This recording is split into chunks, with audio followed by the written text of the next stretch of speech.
ተመልካቾቻችን እንደምን ሰንብታችኋል? ይህ የኤልሮኢ ፕሮግራማችን ነው። ዛሬ ደግሞ በኤልሮኢ ፕሮግራማችን ላይ እንግዶች አሉን። በተለያየ ሁኔታ ላይ የሚያልፉ ልናግዛቸው የሚገቡ ወንጌላውያን አገልጋዮች እንደዚሁም ደግሞ አገልግለው ወደ ጌታ የሄዱትን ቤተሰቦች ለመጎብኘት ሞክረናል። አብራችሁን የቆማችሁ ድጋፍ ያደረጋችሁልን ጌታ ኢየሱስ ይባርካችሁ ማለት ፈልጋለሁ። ዛሬ ግን ይሄን ፕሮግራም የምትከታተሉ ሰዎች ሁሉ በጂኤምኤም እንደምትከታተሉ አውቃለሁ። ግን ዩቲዩብ ላይ ደግሞ ገብታችሁ ኤልሮኢን ሰብስክራይብ አድርጋችሁ ደግሞ ሼር ብታደርጉልን ፕሮግራሙን ለሌሎች ሰዎች መድረስ እንችላለንና ባካችሁ በዚህ ከጎናችን እንድትቆሙ ጠይቃለሁኝ። የዛሬው እንግዶቻችንን እስቲ መሳይ ሄዶ ጎብኝቷቸው ነበር። መሳይ ጌታ ኢየሱስ ይባርክህ ማለት ፈልጋለሁኝ። የነበረው ጊዜ በጣም ልብ ይነካል። በእንባ ነው ፕሮግራሙን ያየሁት። የኡነት እንደዚህ አይነት ሰዎች ደግሞ እንድንደርስ እግዚአብሔር እድሉን ይስጠን። ጌታ ይባርካችሁ። ወደ ፕሮግራሙ እናልፋለን። ቃሉ ሲያስተምር መንፈሱ ሲያጽናና አቻምናን አለፍን ተሻገርናና። ሰላም ለእናንተ ይሁን የተወደዳችሁ ተመልካቾቻችን። ከ30 ደቂቃ በላይ መቆም አልችልም። እኔን እያስታመመኝ ነው። እኔ ጨረር ልጀምር 3 ቀን ሲቀረኝ ነው ቁጭ ያለበት። ግማሽ አካሉ ፓራላይዝ ሆኗል። ለምን እንደሆነ አላቅም። እግዚአብሔር ይሄን እንደዚህ ያደረገው። በሳምንት 2 ጊዜ ዳያሊሲስ አድርጋለሁ። ጥቁር አንበሳ ነው ጡቴን ኦፕሬሽን የሆንኩት። ገና ቁስሉም ያልዳነ ነው። ይሄን ይዤ ባለቤቴን እያስታመምኩ እገኛለሁ። በየጊዜው መመታት የዕለት እንጀራ ነበር ለኔ። እነዚህ 20 ልጆች መንቀሳቀስ አይችሉም። በቃ ሙሉ ፓራላይዝ ናቸው። የወንድሜ ልጅ ኩላሊት ሊሰጠኝ ቃል ገብቶልኛል። አካል ጉዳተኝነት ከድህነት ጋር ተጨምሮ በጣም ከባድ ሁኔታ የሚያልፉ ልጆች አሉ። ቃሉ ሲያስተምር መንፈሱ ሲያጽናና አቻምናን አለፍን ተሻገርናና። ጠላት ቢቃወመን እጅግ ተገዳድሮ ጌታ ተዋግቶልን። ይህ ስጦታ ጸጋና እሸቱ የሚባሉ ቤተሰቦች ከሲያትል ከአሜሪካን ማለት ነው የላኩት ስጦታ ነው። 40,000 ብር ነው። እንግዲህ እግዚአብሔር ይህንን የበረከት ጅማሬ ያርግል። በእውነት ታሪካችሁን እየሰማሁ ነበር። በጣም ያሳዝናል። እናንተ በከፈላችሁት ዋጋ ዛሬኛ ተወልደናል። ምናልባት ይሄ ነገር የሚቀጥል ቢሆን እዚህ ላይ ባናቆመው ወገኖቻችንን ለመርዳት እጆቻችንን እንዲዘረጉ አደራ አላለሁ። ጌታ ኢየሱስ ይባርካችሁ። ዘመናችሁ ይባረክ።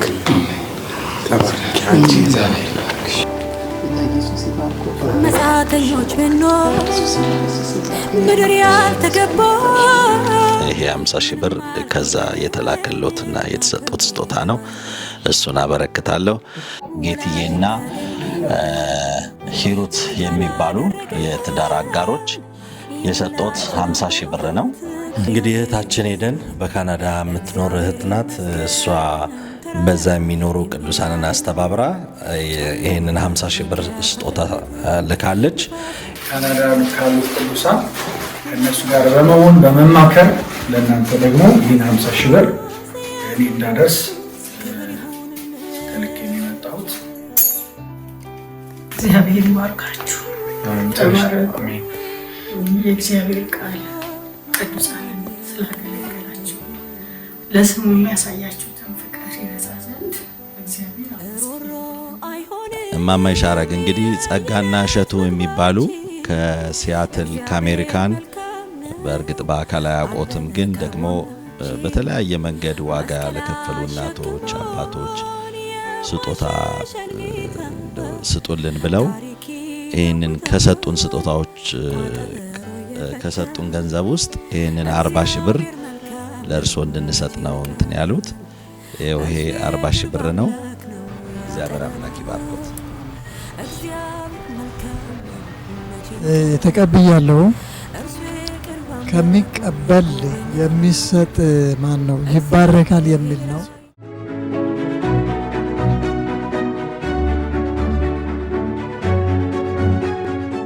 ሰላም ለእናንተ ይሁን የተወደዳችሁ ተመልካቾቻችን። በዛሬው ደግሞ የኤሮይ ፕሮግራማችን በመካከላችን እጅግ በወንጌል ዋጋ የከፈሉ ታላላቅ አባቶችና እናቶች በመካከላችን ይገኛሉ።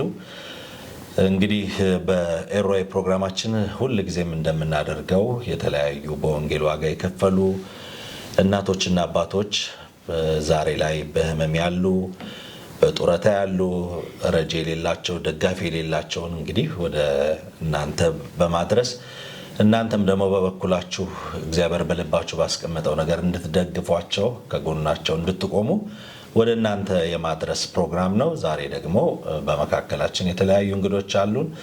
ከነሱ ጋር ቆይታ እናደርጋለን። እግዚአብሔር አምላክ የተባረከ ጊዜን ይስጠን። መልካም ቆይታ፣ አብራችሁ ነው።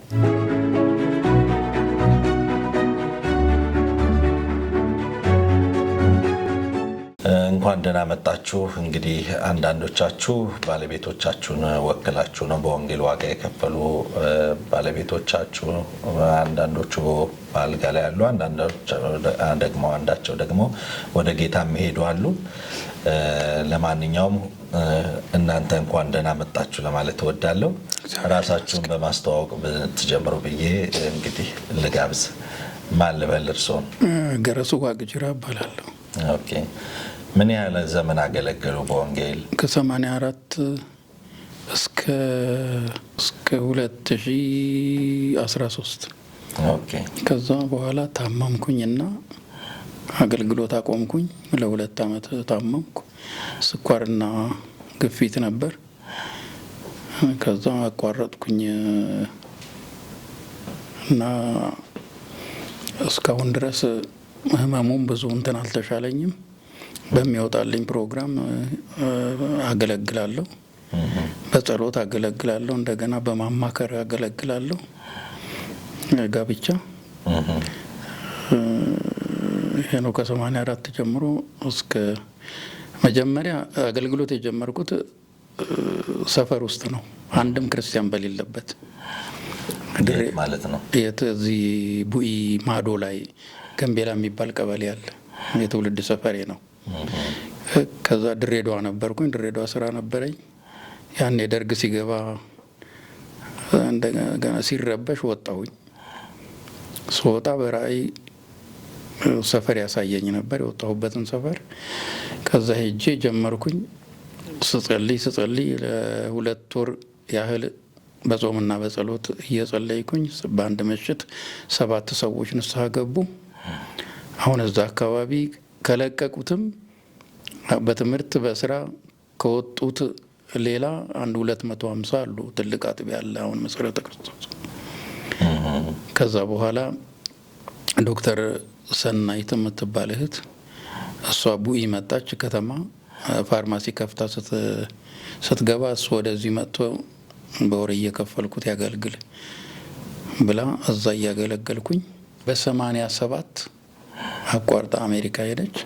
ከዛ በኋላ ቤተ ክርስቲያኗ ስትጠናከር በአጥቢያዋ እያገለገልኩኝ እንደገና ጥያ አጥቢያ ፈልገውኝ እዛ ጥያ አጥቢያ ሄድኩኝ። የጥያ መሰረተ ክርስቶስ እዛ 10 ዓመት አገለገልኩኝ። ከዛ በኋላ አሁን እንደነገርኳችሁ ታማምኩኝ። ወደ ቡኢ ተመልሼ ጌታ እዛ ቤት ሰርቶልኝ ቤት አለኝ እና አሁን በህመም ላይ ስለሆንኩ ብዙ ይሄ ወጣ ብሎ ማገልገል አልችልም። ከ30 ደቂቃ በላይ መቆም አልችልም። ከስኳሩም ከግፊቱም የተነሳ የኩላሊት በሽታ አለ። በዚህ አይነት አለው አሁን ያለሁበት ሁኔታ። ያው እንደናንተው እግዚአብሔር ያስነሳልኝ ሰዎች እየረዱኝ አለው። ጌታ አልተለየኝም። ጌታ ፈጽሞ አልተወኝም። እግዚአብሔር ይመስገን። ጌታ ይባረክ። አሜን። የት አገልግለዋል? ካሉን ከተማ ውጭ አሁን ከጥያ 10 ዓመት ቡኢ 2ኛዬ ነው። ገጠሩ ግን የጀመርኩበት ነው። ምንም አንድ ክርስቲያን በሌለበት ገብቼ ነው ጌታ ረድቶኝ ያስጀመርኩት። ለወጣ እንዲያውም ጌታ ልተው አስቤ ሰው አልድን ሲለኝ በ2 ወር ከ15 ቀን ውስጥ ጌታ በራእይ ተናገረኝ። 1000 ምእመን አለ እዚህ አንተ እንደምታየው አይደለም አለኝ። ከዛ ብዙ ሰዎች ዳኑ። 4 መጋቢያን አሉ ከዛ ይወጡ። 2 ሌላ ቸርች ናቸው፣ 2 በዛው ቸርች ናቸው። አንድ ወንጌላዊ ያለ እና ቤተክርስቲያኗ ደህና ተጠናክራ አለች። አሁንም ቡኢ እያገለገልኩ በሚወጣልኝ ፕሮግራም አገለግላለሁ።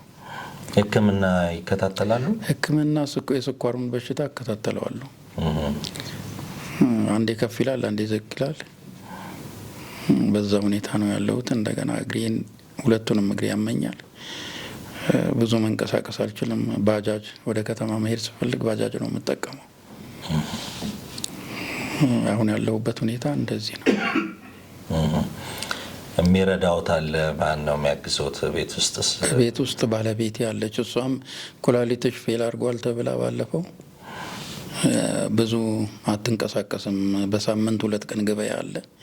እዛ ቅመማ ቅመም የሆነ እቃ ይዛ ትቀመጣለች። በዚህ ነው ደግሞም የቤት ኪራይ የሚከራዩ ቤቶች አሁን በጣም የከበደኝ የሚከራዩ ክፍሎች አሉኝ።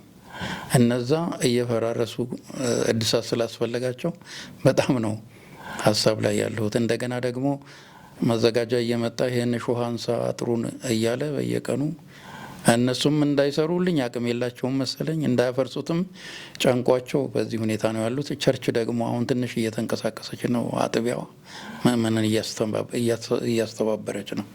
ያም ያን ያህል ይሄድ አይመስለኝም ትላንት ማስታወቂያ ሲነገር እና በዚህ ሁኔታ ላይ ነው ያለሁት። አሁን ህመም ውስጥ ነው ያሉት። ሕክምና ቢከታተሉም መዳን የሚችል ነው? እንትኑ መድኃኒት ነበር የምወስደው፣ እሱን አቋርጬዋለሁ። 3 ዓመት ነው የስኳሩ። ከዛን ወዲህ ጌታ ይባረክ ደህና ነኝ። ብዙ ከፍ አይልም። 150 120 150 እንደዛ። ስኳሩ ምክንያት ነው አይኖትን? አይደለም እሱ በ12 ዓመት እድሜ ነው። በስኳሩ ምክንያት አይደለም። እሺ፣ አመሰግናለሁ በጣም ስሞትንና ስለ ባለቤቶት አገልግሎት አንድ ላይም ስለምታገለግሉት አገልግሎት አሁን ደግሞ ባለቤቶት ምን አይነት ህይወት ውስጥ እንዳሉ ለተመልካቾቻችን ግልጽ እንዲያደርጉልን ነው። እሺ፣ እኔ ስሜ ወይዘሮ ጥሩነሽ ደጀኔ ይባላለሁ። የባለቤቴ ስም አቶ ታምሬ ወልዴ ይባላል። እኔ ካንሰር በሽተኛ ነኝ። እኔን እያስታመመ እያለ ነው እሱ እንደዚህ የሆነው። አሁን ጨረር ከጨረስኩ ራሱ ገና 2 ወሬ ነው። በጨረሩ ምክንያት እግሬ 2ቱም የመራመድ እንትን ቀንሷል እና ባለቤቴ ያገለገለው ያው ከደርግ ጊዜ ጀምሮ ነው። ትልቅ ዋጋ ከፍሏል። ተገርፏል። ወገቡም እስካሁን ድረስ የተላጠ ነው እና ለ10 ወር ሚዛን ተፈሪ የሚባል ሀገር ለስራ ተቀይሮ ሄዶ እዛ እያገለገለ እያለ ነው የታሰረው። ለ10 ወር ነው የተገረፈው እና አብረውትም የታሰሩ ወገኖች አሉ። እዚህ አካባቢም እንዳሉ ሰምቻለሁኝ። እርግጠኛ ስላልሆንኩ ነው። እና እስካሁን ድረስ ያገለግላል። ከአገልግሎት አንድም ቀን ፈቀቅ ብሎ አያውቅም። እግዚአብሔርን የሚፈራ እግዚአብሔርን የሚያገለግል ነፍሳትን ወደ ቤቱ የሚሰበስብ ነው። አገልግሎት እንኳን ቢከለከል ከተማ ሄዶ ነፍሳትን እየሰበሰበ ወደ ቤተ ክርስቲያን የሚወስድ ሰው ነው። ለምን እንደሆነ አላውቅም። እግዚአብሔር ይህን እንደዚህ ያደረገው ድንገት ነው። ስትሮክ የሆነብኝ እኔን እያስታመመኝ ነው። እኔ ጨረር ልጀምር 3 ቀን ሲቀረኝ ነው ቁጭ ያለበት። ግማሽ አካሉ ፓራላይዝ ሆኗል። አይናገርም። ጡረተኛ ነው። አቅሜ በፈቀደው መጠን እያስታመምኩት ነው። ከዚህ በላይ ደግሞ እግዚአብሔር መንገድ አለው። እግዚአብሔር ዓላማ አለው። ለምን ይሄን እንዳደረገ እሱ ያውቃል። እኔ አላውቅም። እኔም በሽተኛ ነኝ። ብዙ ነገር በውስጥ ያለ ካንሰሩንም አሁን ጥቁር አንበሳ ነው ጡቴን ኦፕሬሽን የሆንኩት። ገና ቁስሉም ያልዳነ ነው። ይሄን ይዤ ባለቤቴን እያስታመምኩ እገኛለሁ። ቤተሰብ አላችሁ? 2 ልጆች አሉን። አንዱ ምንም 12ኛ ክፍል ጨርሶ ምንም የሚሰራው ስራ የለም። ሴቷ በሰው ቤት በግል ሱቅ 2 ዲግሪ ይዛለች። ኢንጂነሪንግ እና የማርኬቲንግ ምሩቅ ናት የደብረ ብርሃን። ያው ስራ ስላልተገኘ ሰው ሱቅ ተቀጥራ አሁን እየሰራች ነው። እሷ ናት ሁሉንም ነገር። እኛ የመጣ ነው ከክፍለ ሀገር ነው። እዚህ ሰሚት 72 አካባቢ 8500 ብር ቤት ክራይ ተከራይታ ሁሉንም ነገር የምታደርግ እሷ ናት። በቀን 1,000 ብር ለፊዚዮቴራፒ ይከፈላል። ራይድ አለ፣ ምግብ አለ፣ መድኃኒት አለ። ያው እኔም እንደዚህ ነኝ። ሌላ በቃ ሁሉን ነገር ተሸክማ ያለችው አንድ እግዚአብሔር የሰጠን ልጅ ናት። ሌላ ምንም ከጎናችን ምንም ነገር የለም። የት ነው የምትኖሩት የነበረው? ወሊሶ ነው የምንኖረው። በሕክምና ምክንያት ነው ወደዚህ የመጣችሁ? አዎ፣ እኔም ጥቁር አንበሳ ነው ሪፈረንት የተደረግኩት ኦፕሬሽን። እሱም ያው እዛው ቁጭ ያለበት ነው ስትሮክ የሆነው። ቁርስ ልንበላ ስንል ሪፈራሉን ያው ሪፈር አጽፈን መጣን። ባንክ ነው የሚሰራው ባንኩ። እኔ እንደውም ብዙም አካባቢ ስለማላቅ አለርት ነበረ በራሴ በሳንቲሜ ያስተኛሁት እና አጋጣሚ 11 ቀን እዛ አስተኛሁት እና ያው ምርመራ ምናምን ስላልቻልኩኝ ሰዎች መጥተው ለምን ወደ ባንኩ አታጽፊም ሲሉኝ እንደገና ወደ ባንኩ አጽፌ አሜን ሆስፒታል እንዲገባ ተደርጎ አሜን ሆስፒታል ተኛ። አሜን ሆስፒታል ያው የሚያስፈልገውን ሕክምና ካደረጉ በኋላ እኛ ሕክምና ጨርሰናል፣ አሁን አውጪው፣ ከዚህ በኋላ ፊዚዮቴራፒ እየተመላለሰ እየመጣ ይስራ፣ ሌላ ሕክምና የለንም ጨርሰናል አውጪው አሉኝ። ምንም አማራጭ ስለሌለኝ አውጥቼው እዚህ አምጥቼ ሰሚት 72 አስቀመጥኩት። ከሰሚት 72 አሜን ሆስፒታል ወስዶ ፊዚዮቴራፒ ማሰራት ደርሶ መልስ ለራይድ 2000 ብር ያስፈልጋል። ያን ደግሞ በቀን አይቻልም። እዛው ሀያት አካባቢ ፈልገን የግል ፊዚዮቴራፒ የሚያሰሩ ጋር እነሱ ያው በቀን 1000 ብር ያስከፍላሉ። ሀሌታ የሚባል ፊዚዮቴራፒ መስሪያ ነው፣ እዛ እየሰራ ነው። 400ም 500ም እንደሆነው ራይድ ያመጣዋል እና በቃ አይናገርም፣ አይንቀሳቀስም። ግማሽ አካሉ እኛንን የምናነሳው እኛንን የምናስቀምጠው፣ ሁሉ ነገሩ በእኛ ላይ ነው ያለው። ምን ያህል ጊዜ ሆናቸው? 3 ወሩ ነው። ድንገት ነው። ቁርስ ልንበላ ቁጭ አልን። ለቁርሱ አመሰገነ፣ አሜን እንዳለ በዛው ጭጭ አለ። በቃ ምንም እንትን የለም። ትንሽ በእኔ ይጨናነቅ ነበረ። እኔ ክፍያ ተጠይቄ ነበረ ለጨረሩ 50,300 ብር ክፈይ ተብዬ ነበረ። ለሱ እየተጨናነቀ መሰለኝ እንደዛ የሆነው። እግዚአብሔር እኔም ወሰድኩት አልቀረም ጨረሩ። እሱ ግን በቃ ድንገት አንድም ቀን ታሞ አያውቅም። ጌታን ማገልገል ነው ስራው፣ መሮጥ ነው ስራው፣ ነፍሳትን መሰብሰብ ነው ስራው፣ ነፍሳትን ማሳደድ ነው ስራው። ሌላ ምንም አሞትም ታሞም አይቻላቅም። ለእኔ ትልቅ ዱብዳ ነው። እግዚአብሔር ግን እንዴት እንደሚያሻግረኝ እሱ ያውቃል። እንደሚያሻግረኝም ደግሞ አምናለሁ። አይጥለኝም። አይዞት። በምንድን ነው የምትተዳደሩት? ምን አላችሁ? ትንሽ ጡረታ አለችው፣ በሷ ነው የምንተዳደረው። ያው እዛ ወሊሶ ነው የቆየ ነው እና ትንሽም ቤት ሰርተናል፣ አለችን መግቢያ እና በዛች በጡረታዋ ነበረ የምንተዳደረው። አሁን ያው ልጅቷም ገና አምናን የተመረቀችው አሁን ስራ ይዛ ትንሽ ታገኛለች። ለራሷ ነበረ። አሁን ሲብስ ያው መተን እሷ ላይ ወደቅንባት። ሌላ ምንም መተዳደሪያ የለንም። እኔም በሽተኛ ነኝ፣ ውስጥ የጠቅላላ በሽተኛ ነው። ምንም ሰርቼ መብላትም የምችል ሰው አይደለሁኝም። መራመድም ብዙ አልችልም። ኬሞ ወስጃለሁ። መጀመሪያ ኬሞ እግሬን ሸመቀቀኝ። እንደገና ደግሞ ጨረሩ ስወስድ አሁን እንደውም እግሬ በቃ ብዙ አልሰራም እያለኝ ነው። ሌላ መተዳደሪያ ምንም ነገር የለም። ከደርግ ጊዜ ጀምሮ ነው ዘመን ጀምሮ ነው ያገለገሉት? አዎ፣ እዚህ አካባቢ እርግጠኛ ስላልሆንኩ ነው እንጂ አትክልት የምትባል እህት አለች የሚባል ነገር ሰምቻለሁ። እሷ ከእሱ ጋር አብራ ታስራለች። የዛን ጊዜ አብራ ታስራለች እና ለ10 ወር ነው የተገረፈው። እንደውም በጣም እሱ ደስ ከሚመሰክረው ምስክርነት ይሄን ኢየሱስ ኢየሱስ የምትለውን ተውና እኛ ባለስልጣን እናርግህ፣ እምቢ ካልክ በዚህ ሽጉጥ እንደፋለን ሲሉት የእናንተ ሽጉጥ 5 ደቂቃ ሊያፈራግጠኝ ይችላል፣ ለ5 ደቂቃ መፈራገጥ ብዬ የዘላለም ቤቴን አልተውም ብሎ እስር ቤቱ እንደውም ጠቅላላ በቃ ሰው ታስሮ ይመጣል፣ ወንጌልን ይመሰክራል፣ ይጸልይላቸዋል። እስር ቤቱ ጠቅላላ በወንጌል ተጥለቀለቀ። ይሄ ሰውዬ ጭራሽ እናጠፋዋለን ስንል እስር ቤቱን አበላሸብን፣ ስለዚህ ምንም አማራጭ የለንም ልቀቁት ተብሎ ነው በ10 ወር የተለቀቀው። ከዛ እስር ቤት ሲወጣ ግን የሳምባ በሽተኛ ሆኖ ጀርባው የተገረፈበት ቆስሎ ነው የወጣው እና ወጣ። ወደ አዲስ አበባ ተመልሶ መጣ። አዲስ አበባን ብዙ ዋጋ ከፈለ። ሰውነቱም ስለከሳ ስለተጎሳቆለ ራሱ ባንኩም አልቀበልም ብሎት ነበር። መጨረሻ እንደገና ተቀበለው። ያው እግዚአብሔር ይመስገን ከዛ ምስጋና ቸርች ያገለግል ነበር አዲስ አበባ እያለ። መጨረሻ ያው በስራ ምክንያት ተቀይረን ወደ ወሊሶ ይሄድ ነው። እዛም ሄዶ ያገለግላል።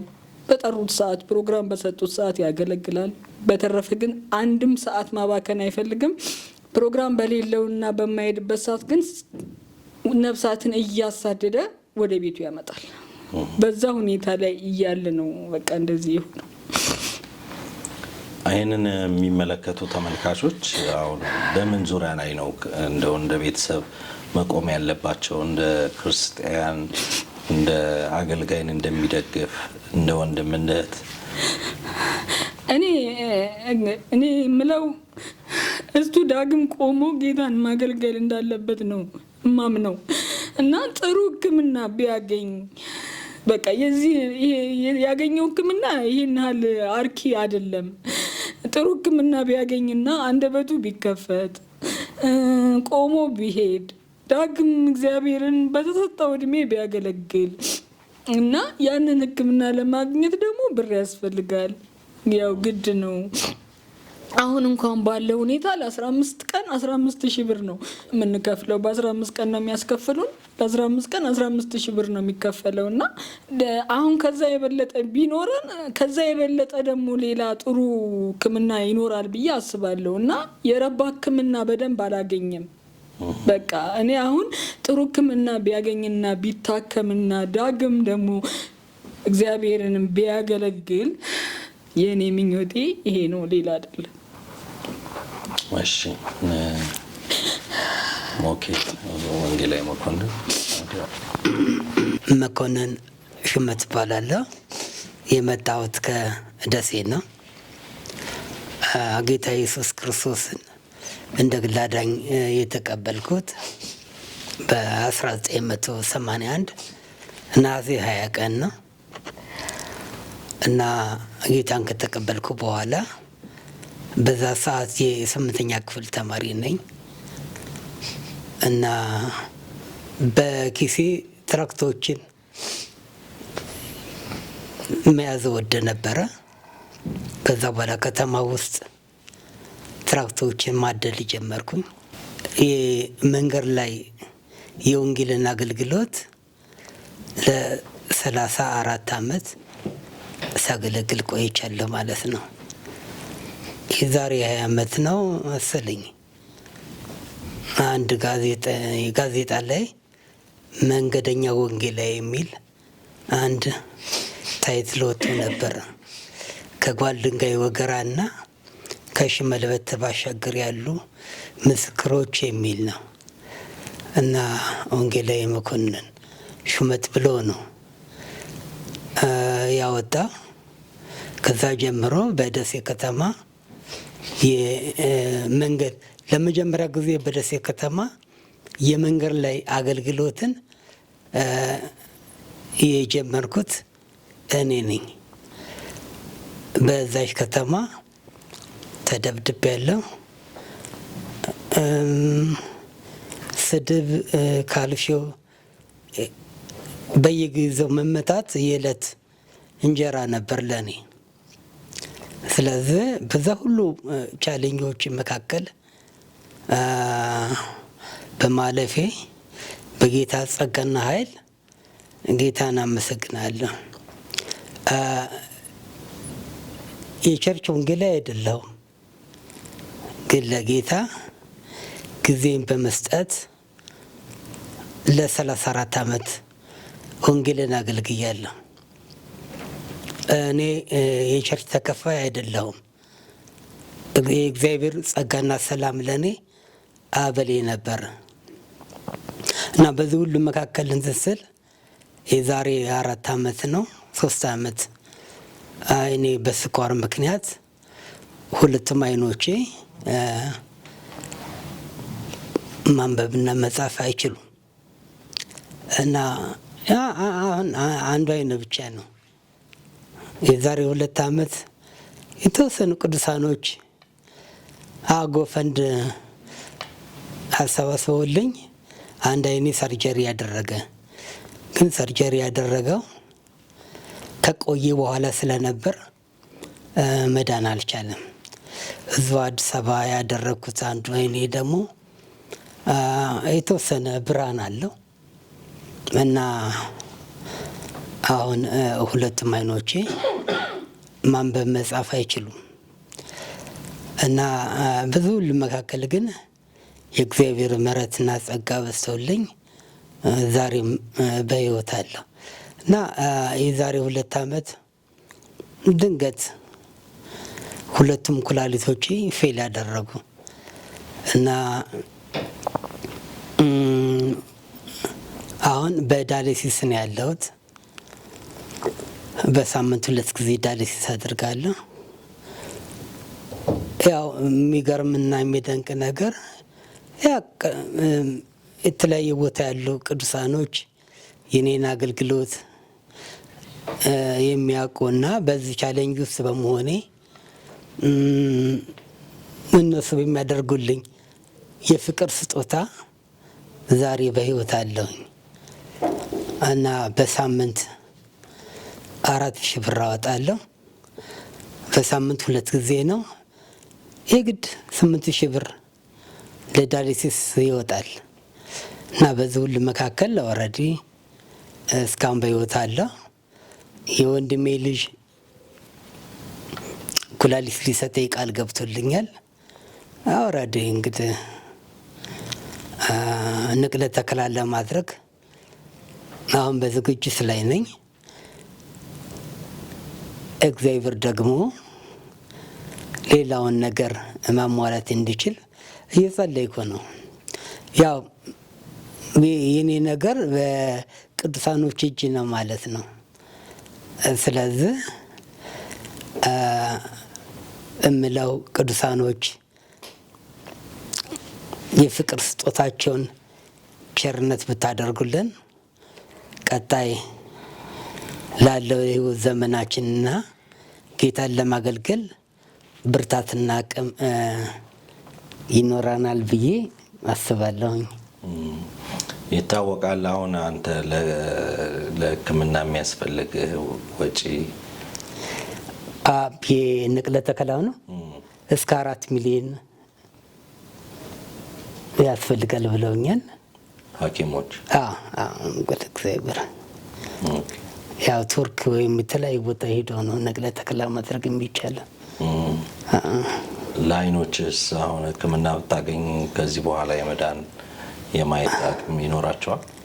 ይሄ አንድ አይኔ ሰርጀሪ የውጭ ሀገር ሰርጀሪ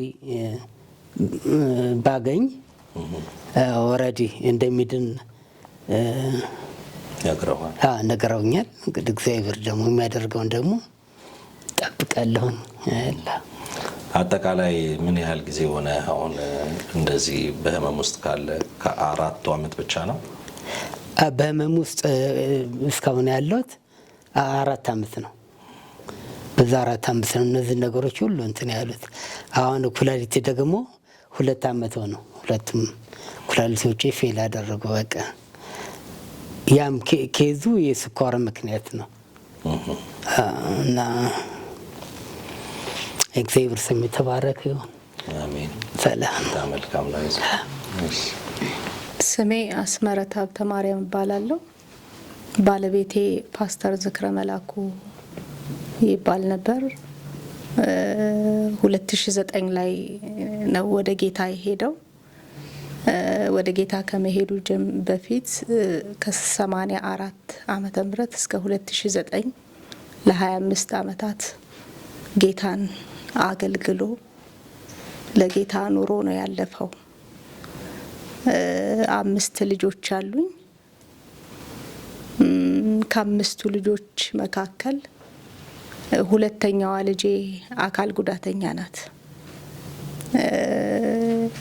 ይሄ ቀኝ እግሯ ጀርባዋ ላይ ስፓይናል ኮርዷ ላይ ስትወለድ ክፍተት ስላለ እሱ ኦፕሬሽን ሲሰራ ይሄ አጠቃላይ የቀኝ እግሯ ብዙ እንትን አይልም። ውስጥ ብረት ገብቶላታል። ታች ደግሞ ሳፖርት አላት። አሁን እግዚአብሔር ይመስገን በ2 ክራንች ትወጣለች ትገባለች። ምንድነው እኔ አሁን መናገር የፈለኩት ልጄ ለ7 ጊዜ ከ4 ወሯ ጀምሮ እስከ 17 ዓመቷ ድረስ ለ7 ጊዜ ተከታታይ ኦፕሬሽን ተሰርቶላታል። እየተስተካከለ አሁን ጥሩ ደረጃ ላይ ትገኛለች። ዘንድሮ 12ኛ ነች። ማትሪክ ትወስዳለች። በዚህ እኔ ባለፍኩበት ጎዳና ያለፉ ሴቶችን ልጄ ባለፈችበት ጎዳና የሚያለፉ ያሉ ህፃናትን የመርዳት ሸክም እግዚአብሔር ሰጥቶኛልና የዛሬ 2014 መስከረም ላይ በሲቪል ሶሳይቲ ፓሽን ፎር ጄኔሬሽን ዲቨሎፕመንት ኦርጋናይዜሽን የሚባል ድርጅት በ5 ቦርድ የሚመራ ነው። እሱን አቋቁመን አሁን 20 አካል ጉዳተኛ ህፃናት የሚረዱ ልጆች አሉን እና እኔ አሁን ይሄንን ቴሌቪዥን ይሄን ፕሮግራም የሚመለከቱ ሰዎች እንዲረዱኝ የምፈልገው እነዚህ 20 ልጆች መንቀሳቀስ አይችሉም። በቃ ሙሉ ፓራላይዝ ናቸው። እንደገና አባቶቻቸው በአብዛኛው ሴቶች ብቻቸውን ነው የሚያሳድጓቸው። አካል ጉዳተኝነት ከድህነት ጋር ተጨምሮ በጣም ከባድ ሁኔታ የሚያልፉ ልጆች አሉ። ይህንን ፕሮግራም የሚከታተሉ ሰዎች እነዚህ ልጆች ቢደግፉኝ እየተራቡ ያሉበት ሁኔታ አለ። በጣም ፎቶግራፋቸውንም አታች ማድረግ ይቻላል እና ይህንን ፕሮግራም የሚያዩ ልጆች ለነዚህ ልጆች እንዲረዱኝ ነው እኔ የምፈልገው። ጌታ ነው ራእይ የሰጠኝ። ይሄንን ራእይ ከሰጠኝ 10 ዓመት ሆኖታል። ግን ጌታ ረድቶኝ ከ3 ዓመት በፊት ነው እኔ መስራት የጀመርኩት እና እነዚህ ልጆች በጣም በከባድ ሁኔታ ውስጥ ነው ያሉት። ባለቤትሽ በተለያየ ቦታዎች ወንጌል ያገለግል ነበርና እንግዲህ እሱ ደግሞ አገልግሎ ወደ ጌታ ሄደዋል። የት ነበር የሚሄድ ያገለግል የነበረው? በእርግጥ የሚታወቅ ሰው ነው። ብዙ ዋጋ ከፍሏል። ብዙ አገልጋዮች ያውቁታል። ለብዙ አገልጋዮች መነሳት ምክንያት ነውና ትንሽ እስቲ በሱ አቅጣጫ ላይ ያለውን ነገር ንገሪ። ባለቤቴ ቤተሰቦቹ አይደለም ያሳደጉት። ኦርፋኔጅ ነው ያደገው። አዲስ ዓለም የሚባል ትምህርት ኦርፋኔጅ ነው ያደገውና ልክ 9ኛ 10ኛ አካባቢ ሲደርስ ጌታን ተቀበለ። ጌታን ከተቀበለ በኋላ ግን እዛ የነበሩበት የሚማሩበት ትምህርት ቤት የኦርቶዶክስ ድርጅት ስለነበረ ልክ ጌታ መቀበላቸው ሲታወቅ ከጓደኞቹ ጋር ተባረሩ። ማራናታ ቤተክርስቲያን ባለራእይ የሆኑት ፓስተር ክንደያ እሳቸው በሰበታ ከተማ ላይ ተቀበሏቸውና ተጠምቀው ጌታን ማገልገል ጀመረ። ጌታን ያገለገለው ሰበታ ማራናታ ቤተክርስቲያን አገልግሏል። አዲስ አበባ እምነት መጥመቃውያን ቤተክርስቲያን አገልግሏል። የራሱ ደግሞ ራእይ ነበረው። ኦልሞስት 6 ዓመት ቸርች ፕላንት አድርጎ ጌታን ሲያገለግል የነበረ ሰው ነውና ድንገት ታሞ ነው ወደ ጌታ የሄደው። ከያውን ወደ 20 የሚሆኑ የሚጠጉ በጣም አካል ጉዳተኛ የሆኑ አንዳንዶቹንም ፎቶአቸውንም አይቻለው አስቀድመሽ ልከሽልኝና ምንድን ነው የሚያስፈልጋቸው እገዛ? አሁን በዚህ ረገድ ሰዎች አብረው ለመቆም ቢያስቡ ምንድን ነው እገዛ ማድረግ አለባቸው ብለሽ የምትይ? ምናልባት ለእነዚህ ደግሞ ሸክም ያላቸውም ሰዎች አብረው መቆም ከፈለጉ ምንድነው እነዚህ ልጆች በዋነኝነት ምግብ ቤተሰቦቻቸው እንደነገርኩ ወላጆች አባቶች በአብዛኛው አብረዋቸው የሉም። ሴቶች ደግሞ እነዚህ ልጆች ይዘው ቤት ውስጥ ስለሚውሉ የላቸውም ገቢ። ስለዚህ በዋነኝነት ምግብ፣ ሁለተኛ ደግሞ በቤት ኪራይ የሚቸገሩ ሰዎች አሉ። ሌላው ደግሞ ቴራፒ፣ እነዚህ ልጆች ቴራፒ ያስፈልጋቸዋል እና ቴራፒ የሚሰራላቸው እኛ አሁን የምንሰራው አቃቂ ክፍለ ከተማ ወረዳ 8 ላይ ነው እና እነሱ ወደ ሩቅ ቦታ ሄደው ነው ቴራፒ የሚሰራላቸው እና ያንን ትራንስፖርት እዛ ሩቅ ሄደው ቴራፒ መሰራት አይችሉም። እና እኔ አቅም ያላቸው ወገኖች ቢደግፉኝ እዛው አካባቢ ላይ የቴራፒ ማዕከል እዛ ቢኖር እንደገና የሚበሉት የሚጠጡት ነገር ቢኖራቸው ይህንን ፕሮግራም የሚከታተሉ ሰዎች በዚህ መልኩ ቢረዱኝ ደስ ይለኛል። የልጆቹ ጤንነት አሁን መንቀሳቀስ አይችሉም፣ ምናምን ራሳቸውን መግባባት የሚችሉበት ሁኔታ አለ። ብዙ አይናገሩም። ሙሉ በቃ ጭንቅላታቸው ነው በአብዛኛው እንትን ያለው እና ሙሉ እጃቸው እግራቸው ምናምን አይንቀሳቀስም። ቤተሰቦቻቸው አቅፈው አዝለው ነው የሚያንቀሳቀሷቸው። በጣም ነው የሚያሳዝኑት። ወላጆቻቸው በጣም ነው የሚያለቅሱት። መስራት አልቻሉም። የቤት ኪራይ አሁን ያለው ሁኔታ በጣም ከባድ ነው እና በጣም በቃ ከባድ ሁኔታ ላይ ነው ያሉት እነዚህ ልጆች። እሺ እንግዲህ የዚህ ፕሮግራም ትልቁ ዓላማ በወንጌል ዋጋ የከፈሉ አባቶች ትውልድ እንዳይረሳቸው፣ ትውልድ እንዲያስባቸው ባሉበት ስፍራ ሆነው ደግሞ ምናልባትም ወንጌል ባላቻቸው በመጨረሻ እድሜ ቢሆን ወንጌል እየሰሩም ከሆነ ደግሞ እሱን ለማገዝ በህመም በጡረታም ላሉትም እንዲሁ ደግሞ የተቻለ አሁን ያህል በዚህ ዙሪያ ላይ ሸክም ያላቸው ሰዎች ከእናንተ ጎን እንዲቆሙ ከማሰብ አንጻር ነውና ይሄ ደግሞ ለትውልዱም በረከት ነው።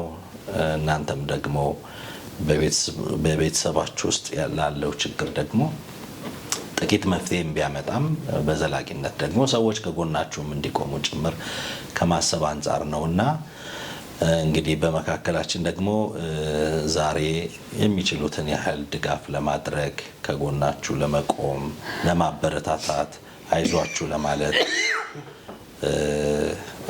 እንግዳ አለና እንግዲህ ያንን ስጦታ ደግሞ እንሰጣችኋለን። ይህንን ስጦታ ሲሰጣችሁ በቀጣይም ደግሞ ሰዎች ካለባችሁ ችግር አሁን ካላችሁበት ሁኔታ ጎን በመቆም እንዲደግፏችሁ በእናንተ ውስጥ መልካም ውጤትን እንዲያዩ እግዚአብሔርን እንዲያመሰግኑ እግዚአብሔርንም እንዲያገለግሉ እድል ከመስጠት አንጻር ነውና እግዚአብሔር አይጥልም አይተውም በእርግጠኝነት የምነግራችሁና በሚችሉት መልኩ ደግሞ ከጎናችሁ የሚቆሙ ሰዎችም ይህንን ፕሮግራም በማየት እንደሚነሳሱ እናምናለን። ወደ ስጦታው ጊዜ እናልፋለን። እንግዲህ ዛሬ በህይወት ባይኖሩም ወደ ጌታ ቢሄዱም አጸደ ተረፈ የሚባሉ እናት ከዚህ ቀደም በወንጌል ዋጋ ለከፈሉ አባቶች እናቶች የተቻላቸውን ያህል ድጋፍ ሲያደርጉ የነበሩ ናቸውና የእነሱን ፈለግ ተከትለው ደግሞ ልጆቻቸው ዛሬ እህታችን ውሸን ከለንደን በመምጣት ይህንን የፍቅር ስጦታ በእናትየው ምትክ ለመስጠት ይዛ መጥታለች እና ይሄ 50 ሺህ ብር ነው። ለአራታችሁ ለእያንዳንዳችሁ 50 ሺህ ብር የተዘጋጀ ነው። ይሄ ስጦታ የበረከት ጅማሬ ያርግላችሁ። ከዚህ ስጦታ ተከትሎ ደግሞ በቴሌቪዥን መስኮት የሚመለከቷችሁ ሰዎች የሚችሉትን ድጋፍ እንዲያደርግላችሁ ከማሰብ ነው ይሄንን የተዘጋጀላችሁ። ይሄን ስጦታ ተቀበላላችሁ ማለት ነው።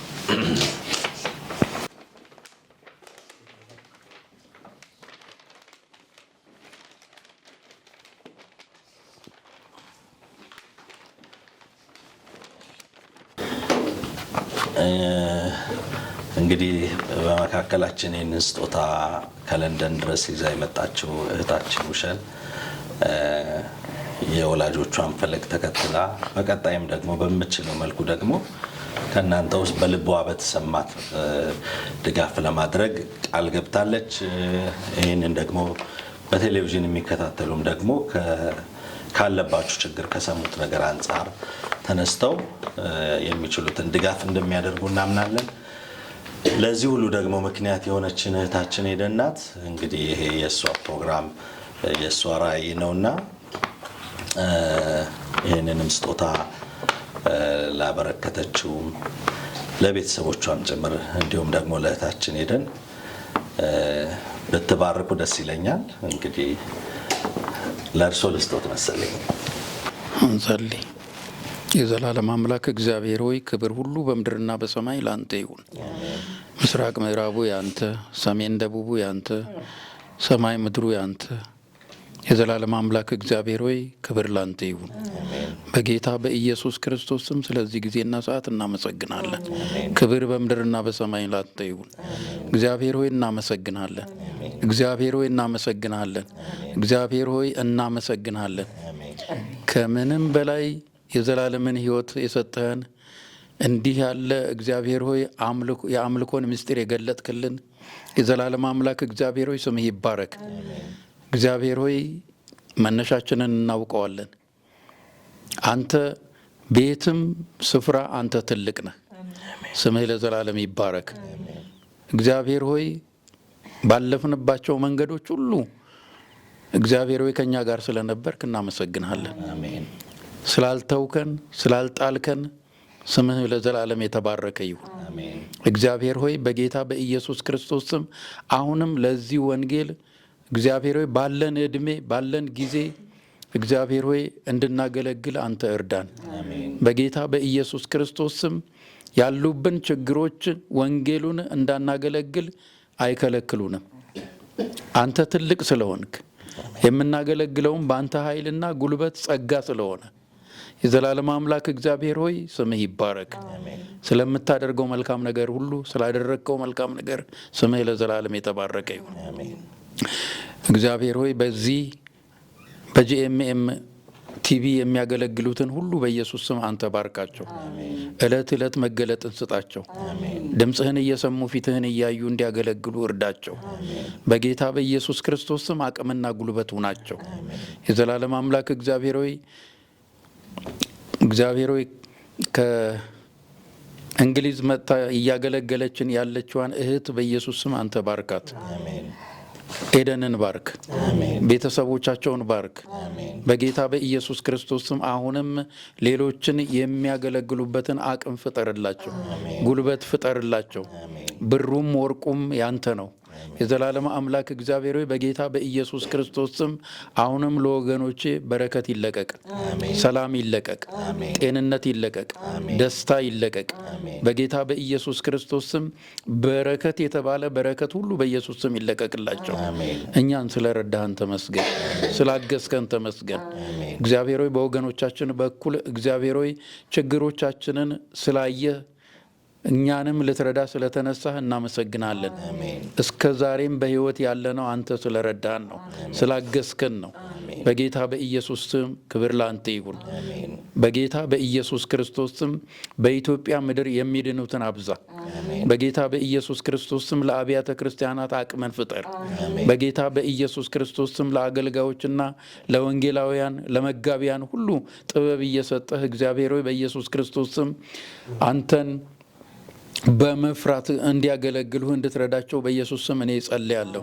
የዘላለም አምላክ እግዚአብሔር ሆይ በጌታ በኢየሱስ ክርስቶስ ስም ምስራቅ ምዕራቡን፣ ሰሜን ደቡቡን፣ የኢትዮጵያን ምድር ለታመኑት እጆች አደራ አሳልፈን ሰጠን። ተረከበን። ሁሉ ለክብር ይሁን። ተመስገን። ተባረክልን። ድምጽህን እየሰማን ፊትህን እያየን እንድናገለግልህ እርዳን። በምንም አይነት ችግር ውስጥ እንሁን ድምጽህ አይቋረጥብን። በኢየሱስ ስም በተኛንበት ድምጽህ፣ በተቀመጥንበት በቆምንበት ድምጽህን ላክ። እግዚአብሔር ሆይ ተመስገን፣ ከፍ ከፍ በል። ለታመሙት ፈውስን እግዚአብሔር ሆይ በኢየሱስ ስም እንድትሰጥ እኔ ጸልያለሁ። በዚህ ስፍራ የሰማነው ነገር እግዚአብሔር ሆይ እጅግ ልብ የሚነካ ነው። በጌታ በኢየሱስ ክርስቶስ ስም የእኛ ልብ ቢነካ ከመጸለይ ያለፈ ምንም ማድረግ አንችልም። አንተ ግን ከዛ ባለፈ ትፈውሳለህ፣ ታድናለህ፣ ትታደጋለህ፣ ታስመልጣለህ። የዘላለም አምላክ እግዚአብሔር ሆይ ጣልቃ ግባ፣ እንባን አብስ። በጌታ በኢየሱስ ክርስቶስ ስም ድንቅና ተአምራትን አድርግ። ሁሉ ለክብር ይሁን። ተመስገን። እነዚህን ወገኖቻችንን ሁሉ ለታመኑት እጆች አደራ አሳልፍ የሰጠው ተረከባቸው። አገልግሎታቸው የሰፋ ይሁን። በጌታ በኢየሱስ ክርስቶስ ስም ምድሪቱን አሳልፈ ስጣቸው። የሚናገሩት ቃል ሁሉ በሚዲያ የሚተላለፈውን እግዚአብሔር ሆይ በጌታ በኢየሱስ ስም በሰዎች ልብ ሲገባ የሰዎች ልብ እንዲቀልጥ በኢየሱስ ስም እኔ ጸልያለሁ። ቃልህ በእኛ ላይ ይንገስ፣ ሐሳብህን በላያችን ላይ አንግስ። እግዚአብሔር ሆይ በጌታ በኢየሱስ ክርስቶስ ስም ፈቃድህን ብቻ አድርግ። ሁሉ ለክብር ይሁን። ወደ መጣንበት በሰላም እንድንመለስ እርዳን። ተመስገን በኢየሱስ ስም። ክቡራትና ክቡራን ተመልካቾቻችን እንግዲህ የዛሬ ቆይታችን ይህንን ይመስል ነበር። እንግዲህ በሰማችሁት ነገር በጣም ልባችሁ እንደተነካ አምናለሁኝ። የዚህ ፕሮግራም ትልቁ ዓላማ እንግዲህ እናንተ በምትሰሙት በምታዩት ነገር እግዚአብሔር ደግሞ በሰጣችሁ እድል ደግሞ የሰማችሁትን ያያችሁትን ችግር ላይ በመቆም በመርዳት በመደገፍ በመጸለይ በምትችሉት አቅማችሁ በፈቀደ መልኩ ደግሞ ከነዚህ ወገኖች ጋር እንድትሆኑ በጣም ላበረታታችሁ ወዳለው። ስለሰማችሁን ደግሞም በመናደርጋቸው አገልግሎቶች ሁሉ ከጎናችን የምትቆሙትን ሁላችሁንም እግዚአብሔር አምላክ ይባርካችሁ ለማለት እንወዳለን። የዛሬውን ፕሮግራም ደግሞ በዚህ ከእንግሊዝ ድረስ መታ ድጋፍ ያደረገችልንን እህታችንን ውሸንን ጌታ ኢየሱስ ክርስቶስ እርሷንም ቤተሰቧንም ለዘላለም ይባርክ። እግዚአብሔር በነገር ሁሉ መከናወንን ይስጣት።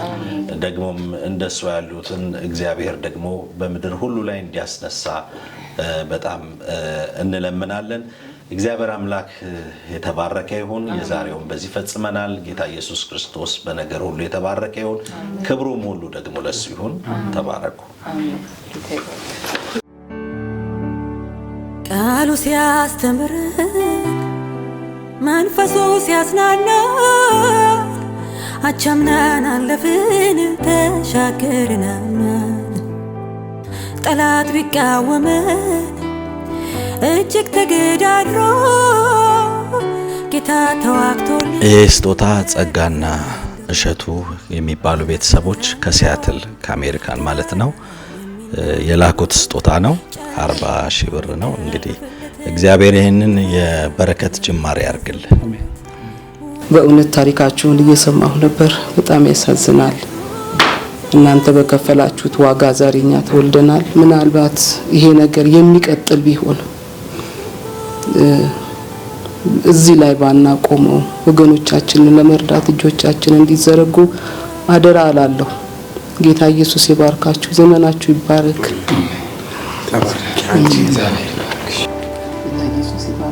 መጻተኞች ብንኖር ምድር ያልተገባ ይሄ 50,000 ብር ከዛ የተላከሎትና የተሰጡት ስጦታ ነው። እሱን አበረክታለሁ። ጌትዬና ሂሩት የሚባሉ የትዳር አጋሮች የሰጡት 50,000 ብር ነው። እንግዲህ እህታችን ሄደን በካናዳ የምትኖር እህት ናት። እሷ በዛ የሚኖሩ ቅዱሳንን አስተባብራ ይህንን 50,000 ብር ስጦታ ልካለች። ካናዳ ካሉት ቅዱሳን ከእነሱ ጋር በመሆን በመማከር ለእናንተ ደግሞ ይህን 50,000 ብር እኔ እንዳደርስ ተልኬ የመጣሁት። እግዚአብሔር ይባርካችሁ። ተባረኩ።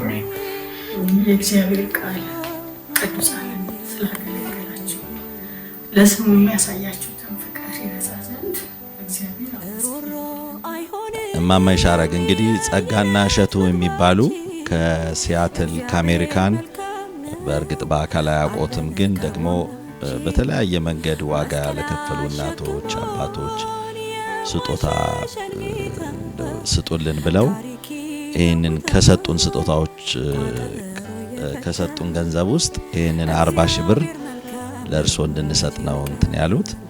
ይሄ 40 ሺህ ብር ነው። እግዚአብሔር አምላክ ይባርኮት። ተቀብያለሁ። ከሚቀበል የሚሰጥ ማን ነው? ይባረካል የሚል ነው።